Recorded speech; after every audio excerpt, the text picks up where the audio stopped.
Hello dear, ಮತ್ತೊಮ್ಮೆ ಸ್ವಾಗತ. ಈ ವಿಡಿಯೋದಲ್ಲಿ ಒಂದು ಸುಮಾರು 30 ಶಬ್ದಗಳ ಸ್ಪೆಲ್ಲಿಂಗ್ಸ್ ಮತ್ತು ಅದರ ಪ್ರೊನೌನ್ಸಿಯೇಷನನ್ನು ಹೇಳ್ಕೊಡ್ತಾ ಇದ್ದೀನಿ. ಜೊತೆಗೆ ಅವುಗಳ ಮೀನಿಂಗ್ ಕೂಡ ಕೊಡ್ತಾ ಇದ್ದೀನಿ, ಯಾಕಂದರೆ ಇವು ತುಂಬ ಕಾಮನ್ ಆಗಿ ಉಪಯೋಗ ಮಾಡ್ತಕ್ಕಂಥ ಶಬ್ದಗಳು. ಈಗ ಇದು ಕಲಿಕೆ ವಿಡಿಯೋ ಆಗಿರೋದ್ರಿಂದ ಪೆನ್ ಪೇಪರ್ ಇಟ್ಕೋಬೇಕು. ಅದಕ್ಕೋಸ್ಕರ ಈಗ ಇಟ್ಕೊಂಡಿಲ್ಲ ಅಂದರೆ ಇಟ್ಕೊಂಡು ಕೂತ್ಕೊಳ್ಳಿ. ಆಮೇಲೆ ಎಲ್ಲಿ ಟೆಸ್ಟ್ ಮಾಡೋಕ್ಕೆ ಹೇಳಿರ್ತೀನಿ ಅಲ್ಲಿ ಟೆಸ್ಟ್ ಮಾಡ್ಕೋಬೇಕು, ಪ್ರಾಮಾಣಿಕವಾಗಿ ಮಾಡ್ಕೋಬೇಕು. ಅಂದಾಗ ಗೊತ್ತಾಗತ್ತೆ ನಮಗಿದು ಶಬ್ದಗಳ ಸ್ಪೆಲ್ಲಿಂಗ್ ಸರಿಯಾಗಿ ಗೊತ್ತಿತ್ತೋ ಇಲ್ಲವೋ ಅಂತ. ಆಮೇಲೆ ಸರಿಯಾಗಿ ಕಲಿಯೋದಿದೆ. ಸಾಮಾನ್ಯವಾಗಿ ಮೊದಲು ನಿಧಾನವಾಗಿ ಹೇಳ್ತಾ ಅದರ ಮೀನಿಂಗ್ಸ್ ಹೇಳ್ತಾ ಹೋಗಿರ್ತೀನಿ, ಅಲ್ಲಿ ನೀವು ಬರೀ ಕೇಳಿ.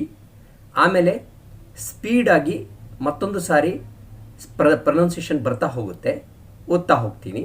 ನೀವು ಆಗ ಬರುವ ಶಬ್ದದ ಸ್ಪೆಲ್ಲಿಂಗ್ಸನ್ನು ತುಂಬ ಚೆನ್ನಾಗಿ ಗಮನಿಸಬೇಕು ಮತ್ತು ನಾನು ಹೇಗೆ ಪ್ರೊನೌನ್ಸ್ ಮಾಡ್ತೀನಿ ಅದನ್ನು ಚೆನ್ನಾಗಿ ಕೇಳ್ಕೋಬೇಕು. Listening is very important.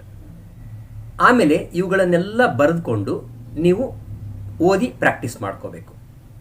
ಅಂದರೆ ಇಲ್ಲಿ ಸ್ಪೆಲ್ಲಿಂಗನ್ನು ಅನ್ನೋಕ್ಕೆ ಹೋಗಬೇಡಿ, ಕೈಗೆ ಕಲಿಸಿಬಿಡಿ. ಈಗ ರೋಡ್ ಅಂತಿದೆ, ರೋಡ್ ಅಂತಲೇ ROAD ಅನ್ನು ಬರಿಬೇಕು. ROAD ಅಂದ್ಕೊಂಡು ಬರಿಬಾರ್ದು. ರೋಡ್ ಅಂದಾಗೇ ROAD ಅಂತ ಬರೆಯೋಕ್ಕೆ ಕೈಗೆ ಕಲಿಸ್ಬೇಕು. ಹಾಗಾದರೆ ಏನಾಗುತ್ತೆ, ನೀವು ಯಾವುದಾದ್ರೂ ಆರ್ಟಿಕಲ್ ಬರಿತಿರುವಾಗ ಈ ಸ್ಪೆಲ್ಲಿಂಗ್ಗಳ ಆವಾಗ ಕಂಠಪಾಠ ಮಾಡಿದರೆ ಏನಾಗುತ್ತೆ, ಸ್ವಲ್ಪ ತೊಂದರೆ ಆಗುತ್ತೆ.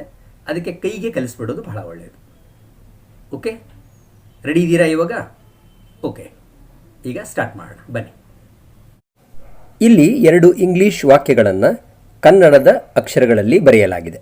ನೀವು ಇವುಗಳನ್ನು ಇಂಗ್ಲೀಷ್ನಲ್ಲಿ ಬರೆದು ಟೆಸ್ಟ್ ಮಾಡ್ಕೊಳ್ಳಿ. ಇದರಲ್ಲಿ 3 ಶಬ್ದಗಳು ಬಹಳ ಇಂಪಾರ್ಟೆಂಟ್ ಇದ್ದಾವೆ, ನೋಡೋಣ, ಆಮೇಲೆ ಹೇಳ್ತೀನಿ.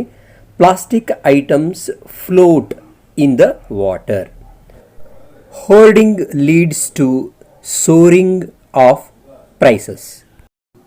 ಕನ್ನಡದಲ್ಲಿ ಇದರ ಅರ್ಥ ಪ್ಲಾಸ್ಟಿಕ್ ವಸ್ತುಗಳು ನೀರಿನಲ್ಲಿ ತೇಲುತ್ತವೆ. ಹೋರ್ಡಿಂಗ್ ಅಂದರೆ ಅಕ್ರಮ ದಾಸ್ತಾನು ಅಥವಾ ಕಾಳಸಂತೆಖೋರತನ. ಈ ಹೋರ್ಡಿಂಗ್ನಿಂದಾಗಿ ಪ್ರೈಸಸ್ ಅಂದರೆ ವಸ್ತುಗಳ ದರಗಳು ಸಿಕ್ಕಾಪಟ್ಟೆ ಏರುತ್ತವೆ. ಸೋರಿಂಗ್ ಅಂದರೆ ಅತಿಯಾಗಿ ಏರುವುದು ಅಂತ ಅರ್ಥ.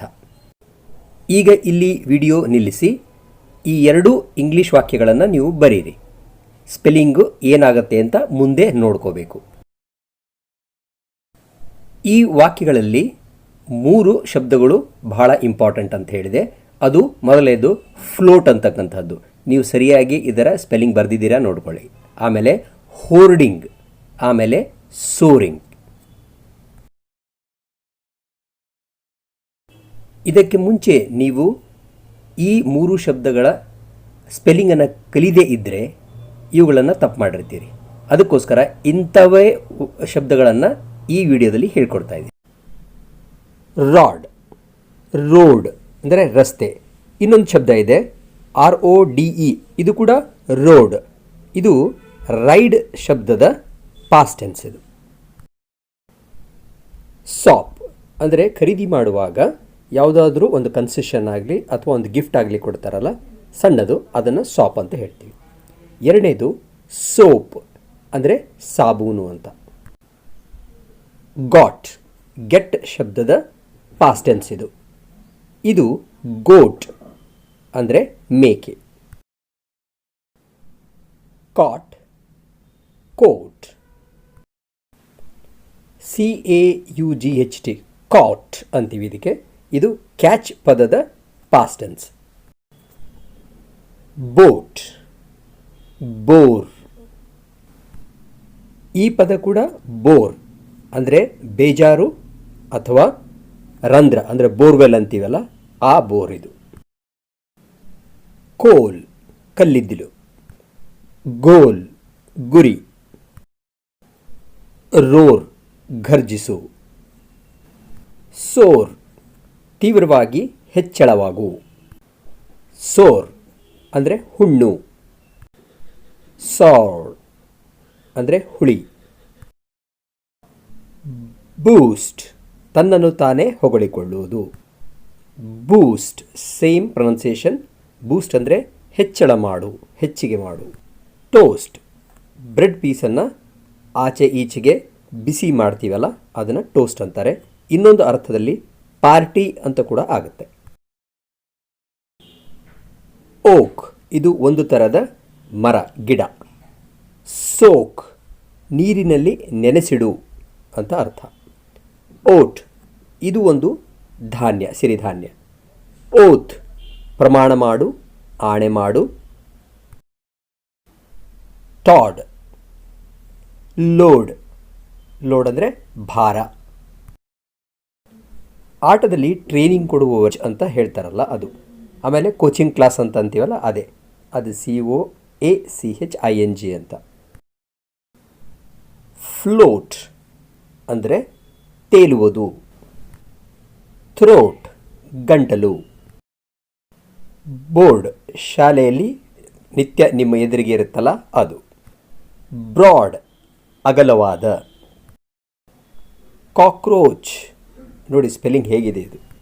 Approach ಎದುರುಗೊಳ್ಳು, ಭೇಟಿಯಾಗು.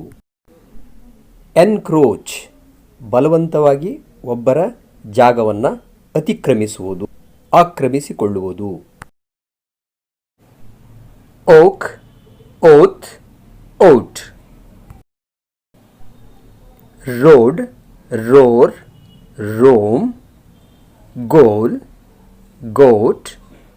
Load, loaf. Coal, coat, coach. Boat, boar. Soak, soap, soar. Hoard, board. Toad, toast. Float, bloat. ಇದು ಬೋಸ್ಟ್ ಅಲ್ಲ, boost. Throat, groan. Cockroach, encroach. ಈಗ ನೀವು ಇವುಗಳನ್ನು ಬರೆದು ಪ್ರಾಕ್ಟೀಸ್ ಮಾಡ್ಕೋವಂಥ ಸಮಯ. ನೀವೆಲ್ಲ ಪ್ರಾಕ್ಟೀಸ್ ಮಾಡಿ ಆದಮೇಲೆ ಮತ್ತೊಮ್ಮೆ ಟೆಸ್ಟ್ ಮಾಡ್ಕೋಬೇಕಲ್ಲ, ಪರ್ಫೆಕ್ಟ್ ಆಗಿದ್ದೀವೋ ಇಲ್ಲಂತ. ಅದಕ್ಕೆ ಈಗ ನಾನು ನಿಧಾನವಾಗಿ ಡಿಕ್ಟೇಷನ್ ಕೊಡ್ತಾ ಹೋಗ್ತೀನಿ, ಯಾವ್ಯಾವುದೋ ಶಬ್ದಗಳನ್ನು ಕೊಡ್ತಾ ಹೋಗ್ತೀನಿ, ಅಂದರೆ ಹಿಂದು ಮುದ್ದು ಮಾಡಿ ಕೊಡ್ತೀನಿ. ನೀವು ಕರೆಕ್ಟಾಗಿ ಅವುಗಳನ್ನು ಬರೆದಿರೋ ಇಲ್ಲಂತ ಮತ್ತೆ ಬರೆದು ಚೆಕ್ ಮಾಡ್ಕೋಬೇಕು. ಓಕೆ, ಈಗ ಡಿಕ್ಟೇಷನ್ ತಗೊಳ್ಳಿ. Throat, coach, float, road, toad, soap, goat, load, oak, oath, goal, roar, coal, coat, boat, soar, bore, borewell, boost, toast, hoard, groon, loaf. ಈಗ ಇಲ್ಲಿ ಲಿಸ್ಟ್ ಇದೆ, ಇದನ್ನು ನೋಡಿಕೊಂಡು ಕರೆಕ್ಟ್ ಬರೆದಿದ್ದೀರೋ ಇಲ್ವೋ ಅಂತ ನೀವೇ ಚೆಕ್ ಮಾಡ್ಕೊಳ್ಳಿ. ತಪ್ಪು ಯಾವ್ಯಾವ ಆಗಿದ್ದಾವೆ ಅವುಗಳನ್ನು ಮತ್ತೆ ಕಲಿಯಿರಿ. ಓಕೆ, ಈ ವಿಡಿಯೋ ನಿಮಗೆ ಉಪಯುಕ್ತ ಅನಿಸ್ತಿದ್ರೆ ಡೆಫಿನೆಟ್ಲಿ ಕಮೆಂಟ್ ಬಾಕ್ಸಲ್ಲಿ ಹೇಳಿ. ಬಹಳ ಜನ ಸೂಪರ್ ಸೂಪರ್ ಅಂತ ಕೊಡ್ತಾ ಇದ್ದೀರಿ. ಆದರೂ ನಿಮ್ಮ ಸಜೆಷನ್ಸ್ ಏನಾದರೂ ಇದ್ದರೆ, ಇನ್ನೂ ಇಂಪ್ರೂವ್ ಮಾಡಲಿಕ್ಕೆ ಇನ್ನೇನಾದರೂ ನೀವು ಹೇಳೋದಿದ್ದರೆ ಕಮೆಂಟ್ ಬಾಕ್ಸಲ್ಲಿ ಬರೀರಿ. ಚೆನ್ನಾಗಿ ಅನಿಸ್ತಾ ಇದೆ ಅಂತೀರಿ, ಹಾಗೆ ಅದ್ರ ಜೊತೆಗೆ ಲೈಕ್ ಮಾಡಿ, ಆ ಥಮ್ಸ್ ಅಪ್ ಬಟನ್ ಇದೆಯಲ್ಲ ಅದನ್ನು ಒತ್ತಿ. Thank you. ಜೈ ಹಿಂದ್.